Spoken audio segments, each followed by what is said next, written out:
Assalamualaikum warahmatullahi wabarakatuh.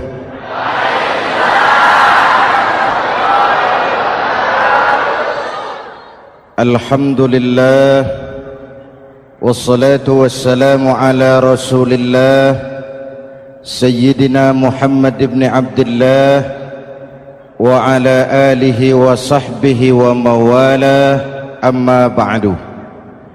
Saudara-saudara kaum muslimin di seluruh tanah air, hari-hari pada minggu akhir Ramadan kita bersama-sama menyaksikan sebuah fenomena tentang pindahnya kegiatan umat dari masjid ke pasar, dari masjid ke terminal, dari masjid ke stasiun, dari masjid ke bandara.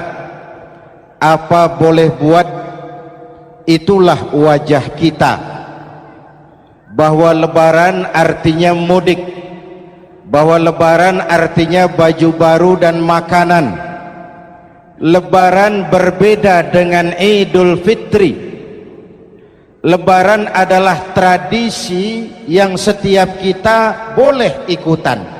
Siapa saja boleh ikut lebaran, tapi tidak tiap orang bisa merayakan Idul Fitri. Mau puasa atau tidak puasa, boleh lebaran. Tidak dilarang sama petugas keamanan. Mau ibadah Ramadan atau tidak melaksanakan ibadah Ramadan, boleh ikut lebaran. Tapi tidak berarti merayakan Idul Fitri, karena selalu ada kos dari apa saja yang kita lakukan. Saya mau cerita, mau dengar nggak? Ada dokter gigi, dokter baru. Satu sore praktek, pasiennya 4 orang nunggu duduk jejeran. Dipanggil pasien pertama, diperiksa, berlubang giginya, dicabut tanpa dibius. Namanya dokter baru.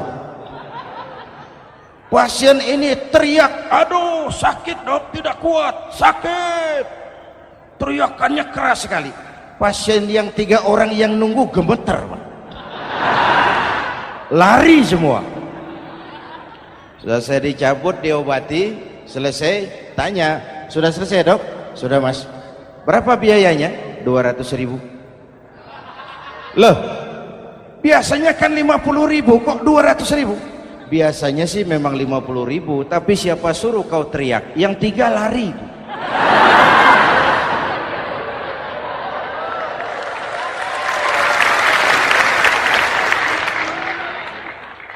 Cerita pendek ini ingin berpesan kepada kita, selalu ada ongkos yang harus kita bayar dari apa saja yang kita lakukan. Mau ibadah atau tidak, mau jadi orang baik-baik atau jadi bajingan paling tengik, mau berbuat salah atau berbuat soleh, selalu ada kosnya, selalu ada ongkosnya. Kita bicara kembali kepada fitrah, Idul Fitri. Bagaimana caranya? Pertama, saya ingin mengutip bagian pendek dari ayat 185 Al-Baqarah. Walitukmilul iddata walitukabbirullaha ala ma hadakum wala'allakum tashkurun. Ada 4 hal dari cuplikan ayat pendek ini. Pertama, walitukmilul iddata, hendaknya engkau sempurnakan jumlah bilangan hari puasamu. Berpuasa sebulan penuh. Sebulan penuh itu bisa 29, bisa 30. Pak, kalau beda pendapat bagaimana? Ada yang lebaran tanggal 5, ada yang lebaran tanggal 6. Hadirin, bagi yang punya kemampuan berijtihad, silahkan melakukan ru'yatul hilal. Bagi yang tidak, lebih aman ikut pesan Nabi. Apa pesan Nabi? Fa iza ikhtalaftum fa alaikum bisawadil a'zam ma'al haqqi wa ahlihi. Kalau kamu berbeda pendapat, ikut golongan terbanyak yang benar dan ahlinya. Jadi walaupun banyak, kalau tidak benar dan bukan ahlinya, tidak usah ikutin. Banyak benar dan ahlinya. Contoh, 100 insinyur berbeda pendapat dengan 10 kiai tentang doa kunut. Yang diikuti pasti 10 kiai, bukan 100 insinyur. Betul? Atau sebaliknya, 10 insinyur berbeda dengan 100 kiai tentang konstruksi jembatan. Yang diikuti tentu 10 insinyur, benar dan ahlinya. Maka yang paling aman, kita punya departemen agama. Departemen agama punya ahli dari MUI, dari Nahdlatul Ulama, dari Muhammadiyah, dari Al-Wasliyah, dari Syarikat Islam, dikumpulkan melakukan ru'yatul hilal. Yang paling aman, dengeri saja pengumuman departemen agama.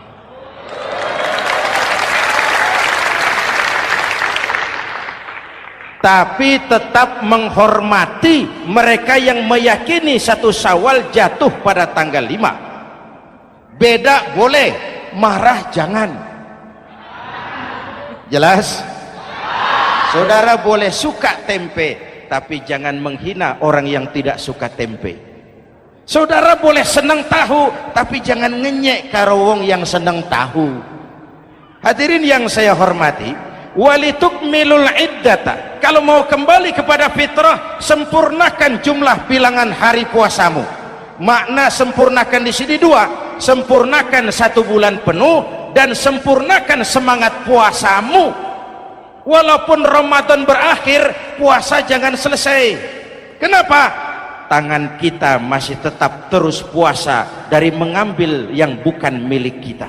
Lidah kita walaupun Ramadan sudah selesai tetap berpuasa dari memfitnah dan menggunjing orang lain. Kaki kita walaupun Ramadan sudah selesai tetap puasa dari berjalan ke tempat yang tidak baik. Perut kita tetap berpuasa dari kemasukan barang-barang yang haram. Sempurnakan semangat puasamu. Sikap disiplin, sikap jujur, merasakan kehadiran Allah dekat dalam hidup. Nih contoh ringan, tadi waktu asar dan zuhur saudara sholat apa tidak? Sholat. Waktu sebelum sholat kan berwudu, ketika berwudu kan berkemur. Umpama waktu berkemur itu saudara korupsi,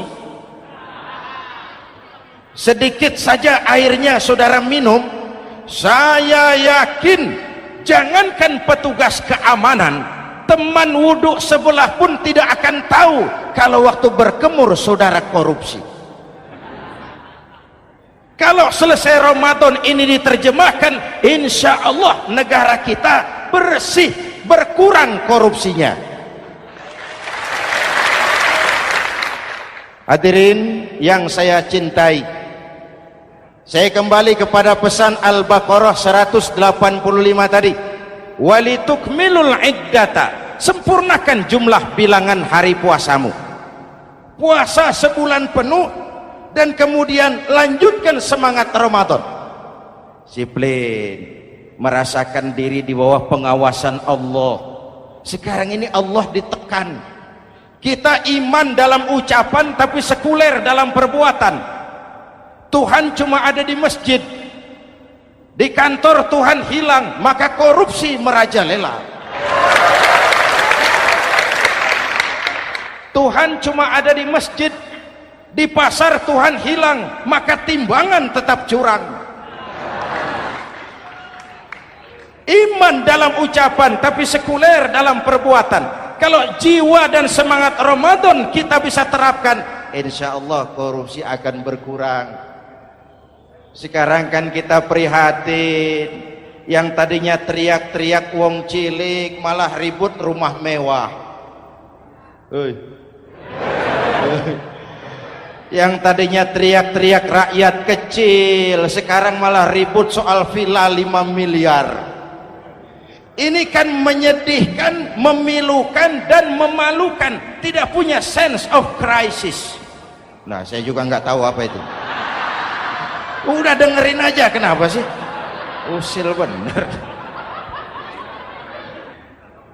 Padahal ekonomi kita masih terpuruk, lapangan kerja sulit, jumlah pengangguran rata-rata 2 juta orang per tahun, lapangan kerja baru sulit terbuka karena investor jangankan yang dari luar mau masuk, yang di dalam siap-siap keluar. Terakhir kita dengar Sony, pabrik elektronik besar, mau cabut lagi, pindah invest ke Taiwan, menyusul pabrik silet yang di Ciputat itu.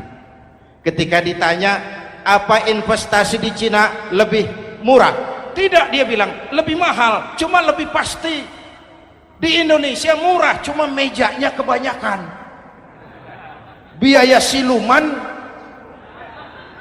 namanya siluman nggak karu-karuan, keluar uang banyak, urusan tidak pasti, capek. Disahkan undang-undang penyiaran yang justru ditolak oleh masyarakat penyiar sendiri. Industri penyiaran bakal kolaps karena sekarang ini boro-boro mereka industri televisi mau break even point, mau pulang modal, dengan ke depan bisa bangkrut. Akibatnya bisa kita pastikan, jumlah pengangguran makin bertambah. Hadirin yang saya hormati, kita memang setuju jangan terlalu mengadopsi siaran-siaran televisi dari luar, kita harus punya filter. Tapi pada sisi yang sama kita juga harus memperhatikan lapangan kerja buat rakyat kita ini. Walitukmilul iddata, sempurnakan jumlah bilangan hari puasamu. Kalau jumlah hari puasa sudah sempurna, tuntunan yang kedua dari Al-Quran, walitukabbirullah, hendaknya engkau agungkan nama Tuhanmu. Takbiran, takbiran itu bisa sendiri, bisa berjamaah, bisa di rumah, bisa di masjid, bisa di surau, bisa dengan pawai keliling, asal dilaksanakan dengan tertib dan tidak mengganggu lalu lintas umum. Prakteknya yang terjadi, pawai keliling itu mengganggu ketertiban umum, perang petasan, mengganggu lalu lintas, terjadi macam ada yang takbiran bawa bendera partai. Innalillahi wa inna ilaihi rajiun. Ini takbir politik. Hadirin yang saya hormati, kalimat takbir dalam kondisi kita, saya ingatkan kepada satu ungkapan Bung Tomo. Bung Tomo, pelaku sejarah, tokoh 10 November yang dikenal sebagai Hari Pahlawan, dalam satu pidatonya saya ingat pernah berkata, andai kata tidak ada kalimat takbir, ini ungkapan Bung Tomo, andai kata tidak ada kalimat takbir, saya tidak tahu dengan apa saya harus menggerakkan putra-putra terbaik bangsa untuk bangkit berjuang melawan penjajah.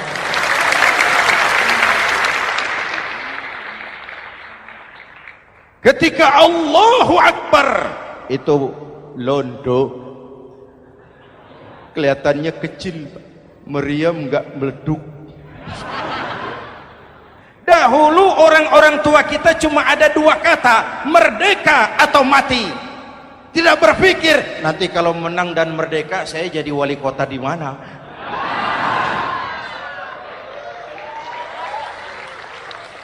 Kalimat takbir, bangsa ini harus bangkit dari keterpurukan. Bangsa ini harus bangkit mengejar ketinggalan-ketinggalannya. Bangsa ini tidak boleh terpuruk terus, dan semangat takbir harus menjiwai kita. Tidak ada capek dalam perjuangan, tidak ada puas dalam upaya. Keberhasilan cuma pengantar ke arah keberhasilan yang lebih baik lagi. Walitukabbirullah, hendaknya engkau agungkan nama Tuhanmu. Nama Allah menjadi motivasi besar dalam kehidupan kita. Ini pesan Quran Al-Baqarah 185. Pesan kedua, setelah sempurnakan jumlah bilangan hari puasamu, agungkan nama Tuhanmu. Takbiran.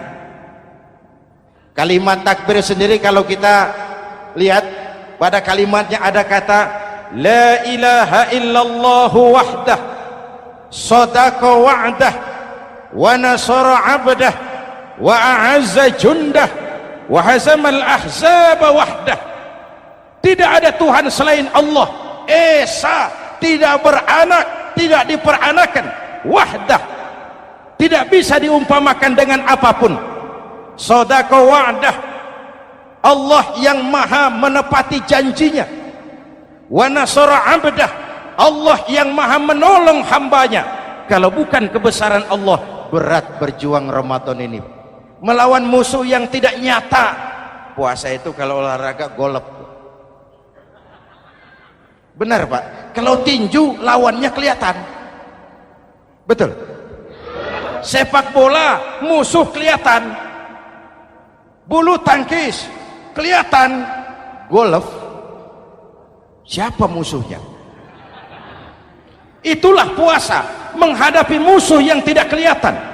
Itu lebih berat daripada perjuangan mengangkat senjata, lebih berat daripada berjuang mengorbankan harta. Tapi kalau di bulan Ramadan saja Rasulullah menang dalam perang Badar, itu harus jadi sumber motivasi. Dengan kalimat takbir, dengan keagungan Allah, bangsa Indonesia harus bangkit dari keterpurukan. Ibu bapak hadirin yang saya hormati, jadi bukan akhir Ramadan lalu sibuk beli baju. Boleh, boleh, tapi bukan itu yang utama. Laisal id bilibasin jadid walakinnal id bita'atin yazid. Idul Fitri bukan pakaian baru. Idul Fitri adalah ketaatan yang meningkat, yang telah ditempa, digojlok, digembleng oleh Ramadan. Jadi kalau Ramadan rajin baca Quran, lalu selesai Ramadan sayonara Quran, latihan tidak berhasil. Ramadan rajin ke masjid, selesai Ramadan selesailah ke masjid.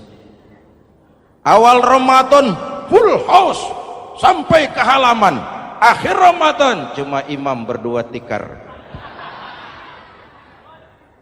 Masjid kembali senyap, padahal masjid adalah pusat kegiatan umat. Saudara lihat dari sejarah, ketika hijrah ke Madinah, Rasul singgah di Kuba. Apa yang beliau lakukan? Membangun masjid. Ketika sampai di Madinah, kesibukan pertama beliau apa? Mencari rumah dinas? Bukan. Kesibukan pertama beliau mencari lokasi di mana membangun masjid. Isra dan Mi'raj, perjalanan besar dimulai dari masjid ke masjid. Ini indikasi masjid memang merupakan pusat kegiatan umat. Umat Islam dengan masjid seperti ikan dengan air, tidak boleh pisah. Ada ikan yang tidak betah di air? Ada. Ikan mau modar. Kalau umat sudah mulai menjauhi masjid, jiwanya yang akan mati. Kalau jiwanya mati, jasadnya masih hidup, itu namanya bangkai berjalan. Walitukabbirullah, engkau agungkan nama Tuhanmu, takbiran. Setelah berjuang penuh, membina takwa, mengharap ridho, mengendalikan nafsu. Ingat loh, puasa itu bukan menghilangkan nafsu, mengendalikan, menempatkan pada tempatnya. Manusia tanpa nafsu bukan manusia, tapi manusia yang disetir nafsu turun jadi binatang, bahkan lebih rendah daripada binatang. Puasa ini menempatkan nafsu di tempatnya. Hai laki-laki, kamu nafsu sama perempuan? Betul Pak. Perempuan suka laki-laki? Betul Pak. Boleh lewat sini, lewat pintu yang disebut nikah. Ini nafsu disalurkan lewat pintu yang disebut nikah. Jangan seperti ayam kawin tiap malam, nikah tidak mau.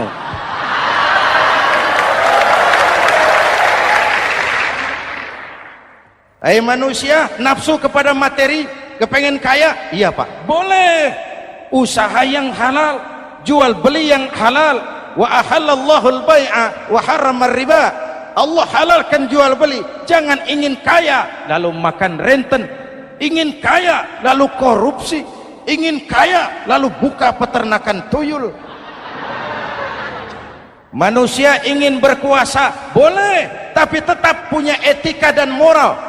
Jangan ingin berkuasa lalu fitnah, ingin berkuasa lalu mengadu domba orang, ingin berkuasa lalu menghalalkan segala cara.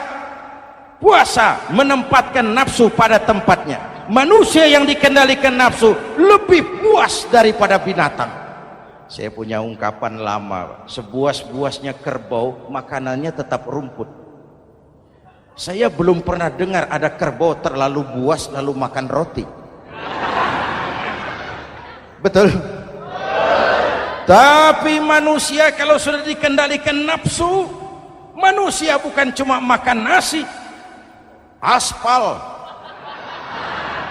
semen, kertas, minumnya solar, jauh lebih buas daripada binatang. Inilah puasa, arep nguwong kewong,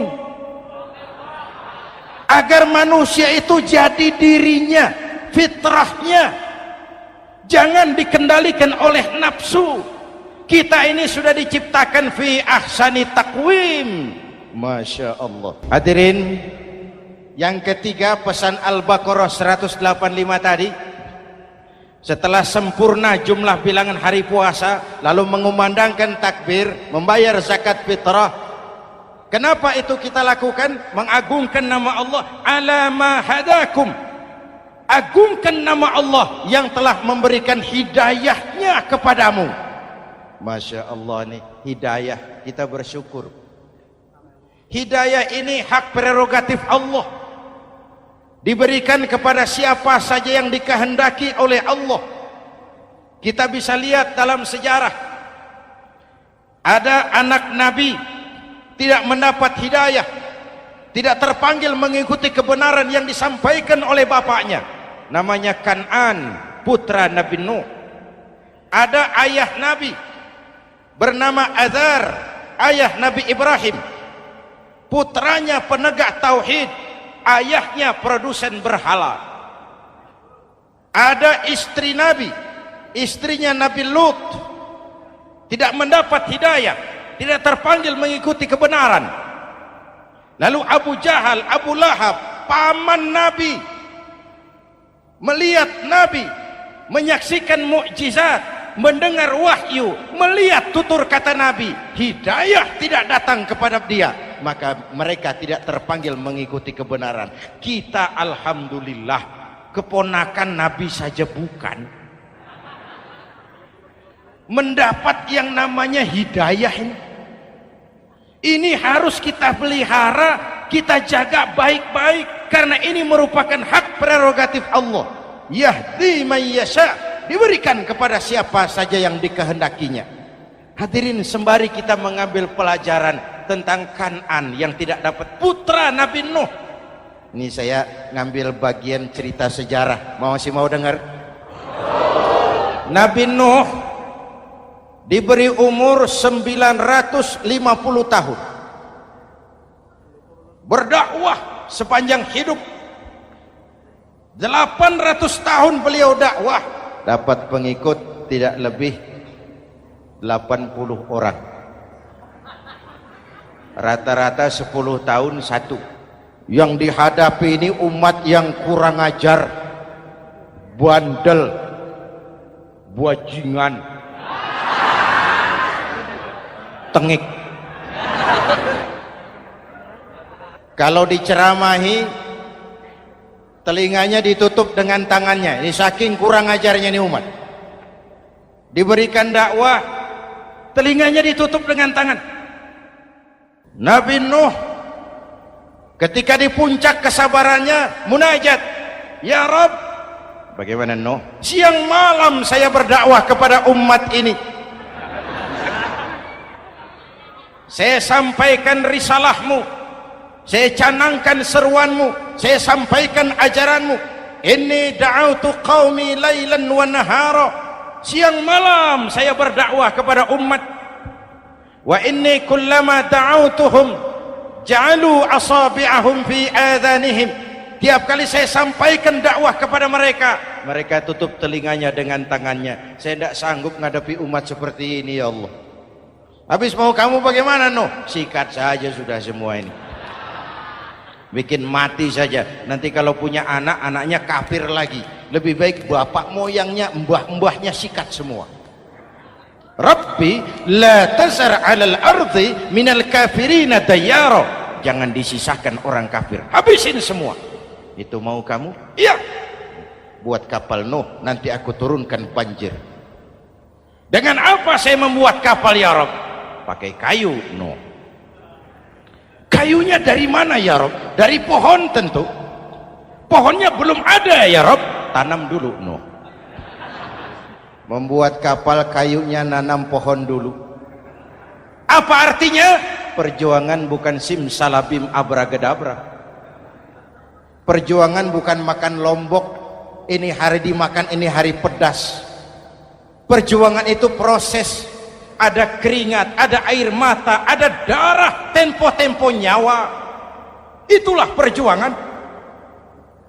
Sudah pohon ditebang, buatkan kapal di tengah kampung. Umat unjuk rasa lagi. Nuh makin gila, bikin kapal di tengah kampung, mau belayar kemana? Selesai Nuh, selesai ya Rabb. Naik orang-orang yang beriman bersamamu, naik. Binatang serba sepasang, naik. Naik Nuh, naik orang beriman, naik. Binatang serba sepasang. Gerimis mulai turun. Setelah kapal semua terisi, Nabi Nuh kontrol. Sudah naik semua? Sudah. Nuh, Mas Bejo ada? Ada. Mbok Painem, naik sudah, masuk. Oke. Hei, Kan'an anak saya ikut tidak naik kapal? Kami tidak lihat Nuh. Turun ke bawah. Ada Kan'an? Kami tidak lihat Nuh. Naik ke atas buritan. Kelihatan Kan'an tidak ikut naik kapal. Kumpul bersama orang kafir di daratan. Inilah potret kehidupan. Kumpul dengan orang-orang kafir. Berapa banyak anak-anak kita tidak mau ikut orang tuanya ke masjid. Kumpul dengan orang-orang kafir di tempat maksiat. Nuh karena sayang kepada anak, dari atas kapal memanggil, ya bunayyarkam ma'ana. Ya, ini bahasa orang manggil Pak. Kan'an, kesini nak, naik kapal sama papi. Ini terjemahan bebas. Jawab Kan'an di bawah, tidak mau Pak, saya di sini saja. Jangan nak, Allah sedang murka, akan turun banjir. Kalau datang banjir Bapak, sa'awi ila jabalin ya'simuni minal ma'. Saya akan naik ke gunung tinggi yang bisa menyelamatkan saya dari banjir. Kan'an naik ke gunung tinggi, gunung pun tenggelam dihantam banjir. Dalam puncak kepedihan, Nabi Nuh akhirnya sadar, ya Allah, kalau orang kafir tenggelam memang saya yang minta, tapi Kan'an kan anak saya. Nuh, anggap Kan'an bukan anakmu.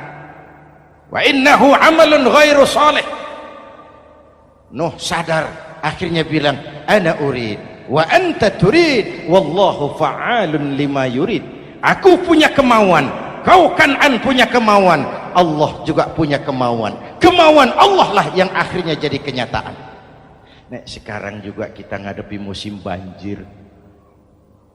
Bukan banjir air saja, banjir peradaban-peradaban yang masuk ke negeri kita. Banjir maksiat, banjir munkarot. Kalau kita sudah ke masjid, kita sudah naik kapal, tolong kontrol anak-anak kita. Tolong kontrol tetangga kita. Ayo naik kapal, banjir.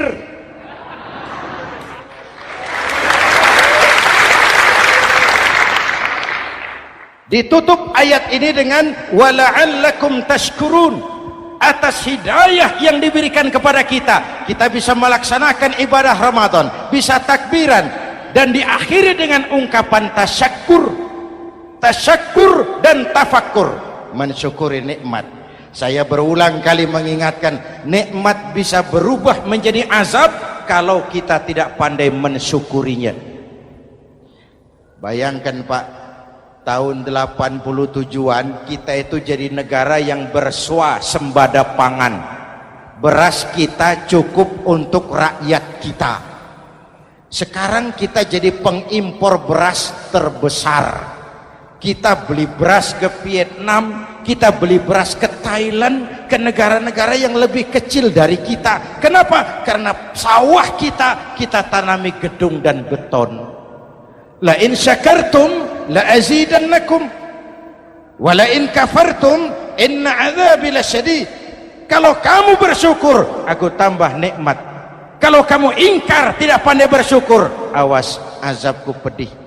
Maka ungkapan saya, orang kaya bisa masuk surga karena hartanya, orang kaya bisa masuk neraka juga karena hartanya. Syukur apa tidak syukur? Pejabat bisa masuk surga karena jabatannya, pejabat banyak yang masuk neraka juga karena jabatannya. Syukur apa tidak syukur?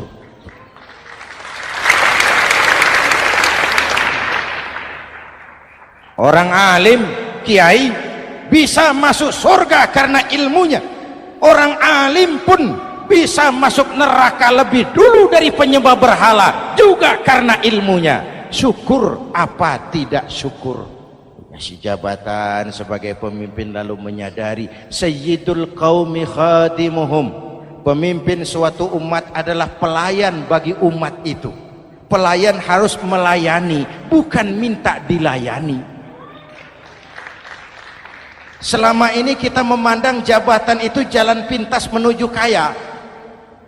Jabatan itu artinya kekuasaan dan fasilitas, maka yang lahir rampok-rampok baru.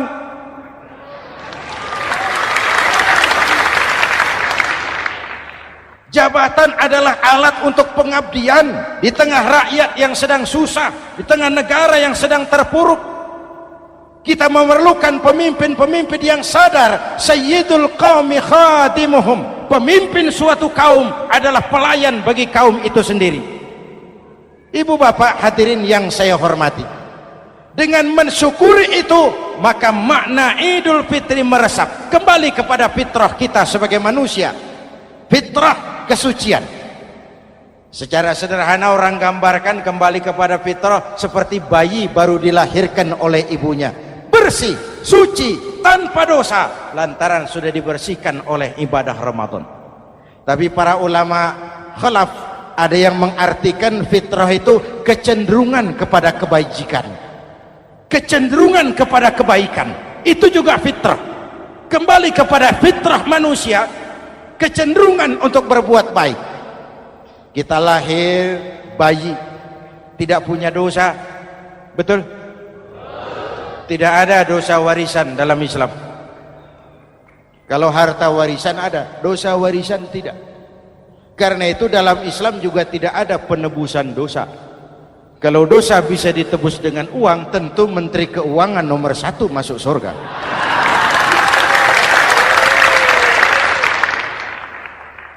Dosa dalam Islam ditebus dengan taubat, langsung kepada Allah, sonder calo.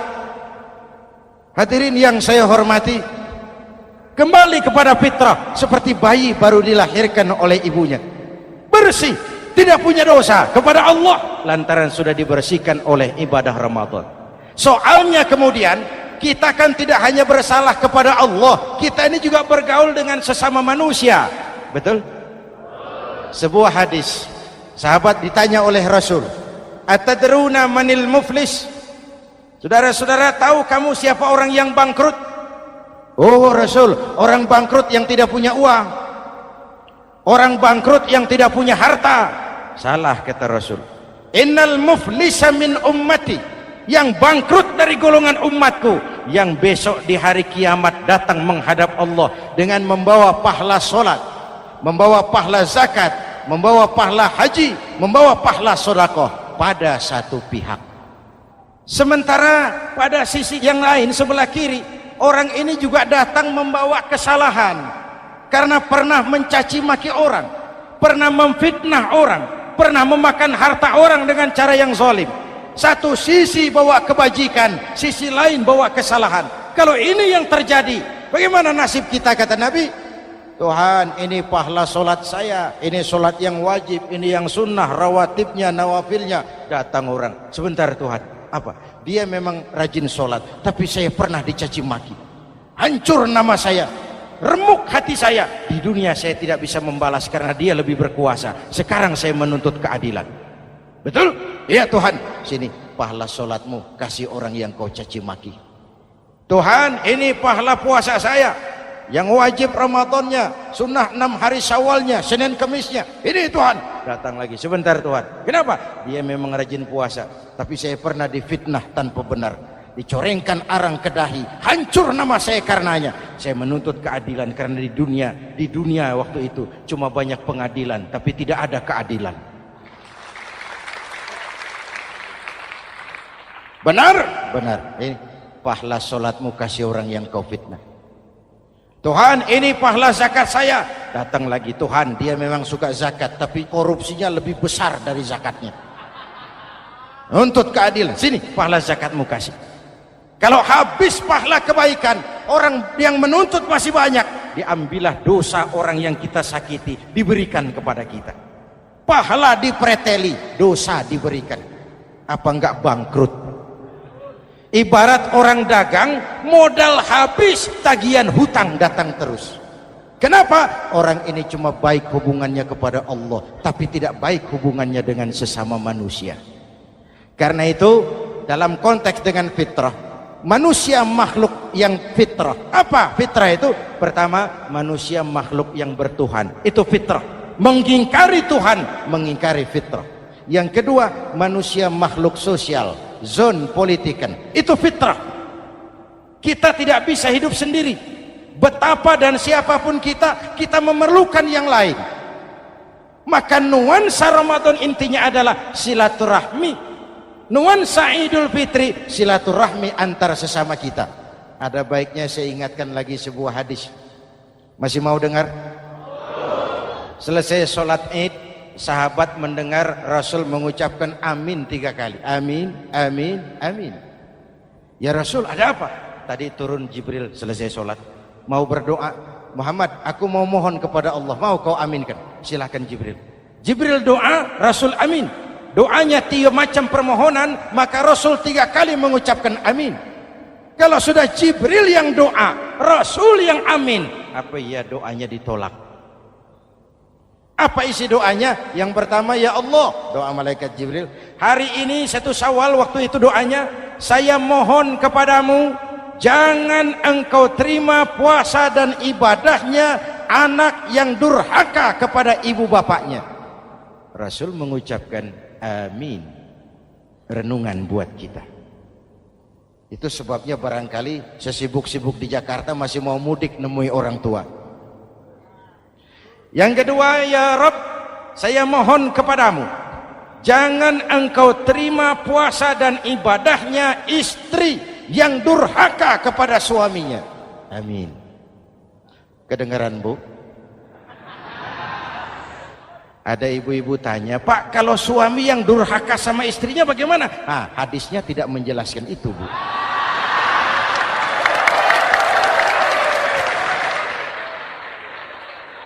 Lo menang sendiri. Yang jelas suami itu presiden rumah tangga, dimintakan tanggung jawab tentang istrinya. Nah, istri swargo manut neraka kadut. Ketika pulang Isra Mi'raj saja Rasul bercerita, aku diperlihatkan neraka. Neraka ya Rasul? Iya. Lalu aku lihat isinya kok kebanyakan perempuan. Perempuan. Laki bagaimana? Laki juga tidak sedikit. Cuma kebanyakan perempuan. Ya Rasul, apa mereka tidak sholat? Sholat. Apa mereka tidak ngaji? Oh, rajin mereka sama suaminya. Kenapa banyak mereka di sana? Rasul senyum dan menjawab, hunna yakfurnal asir. Umumnya perempuan kurang bisa terima kasih sama suaminya.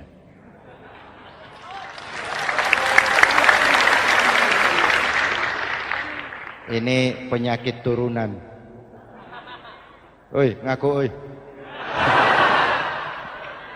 Lalu yang ketiga, ya Allah, hari ini saya mohon kepadamu, jangan engkau terima puasa dan ibadahnya muslim yang tidak mau memaafkan sesama saudaranya muslim.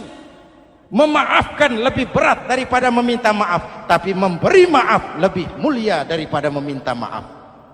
Inilah nuansa mengembalikan semangat saling menghargai, saling mencintai, keutuhan, kerukunan, dan kedamaian. Sudah capek kita rakyat dengan konflik, sudah capek kita dengan mengedepankan perbedaan dan bukan persamaan. Sudah waktunya kita berbeda tapi tetap bergandengan, tetap bersama menyongsong hari esok yang lebih baik.